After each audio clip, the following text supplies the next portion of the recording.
சிருஷ்டி. ஒரு சொட்டு கண்ணீரேனும் சிந்தாமல் ஒரு நாளும் பள்ளிக்கு போவதில்லை என் மகன். புகார்கள் நிரம்பித் ததும்பும் பையுடன் மாலையில் வந்து சேர்வான். பையை அவன் திறக்காமல் இருக்க வேண்டும் என்பதே என் அன்றாட கவலை. நடக்கும் தூரத்திலுள்ள பள்ளி ஒன்றில் சேர்த்து விட்டேன். செல்ல அரை நாளும் திரும்ப அரை நாளும் எடுத்துக்கொண்டான். வாகனத்தில் கொண்டு விடும் தூரமுள்ள பள்ளிக்கு அனுப்பினேன்.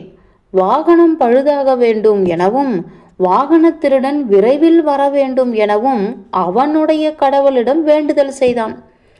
பேருந்தில் செல்லும் தொலைவில் உள்ள பள்ளி ஒன்றை காட்டினேன். உயர்ந்த கட்டிடங்களை அண்ணாந்து பார்த்து, பொக்லைன் வந்தா 1 மணி நேரத்தில் இடித்து விடுமா என்று கேட்டான்.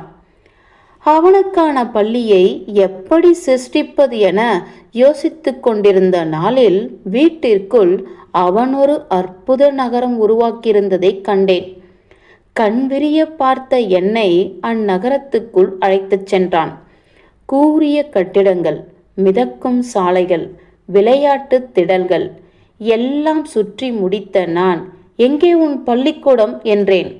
வினோதமாக என்னை பார்த்த அவன் முகம் சுருங்க சொன்னான், இது பள்ளியில்லா நகரம்.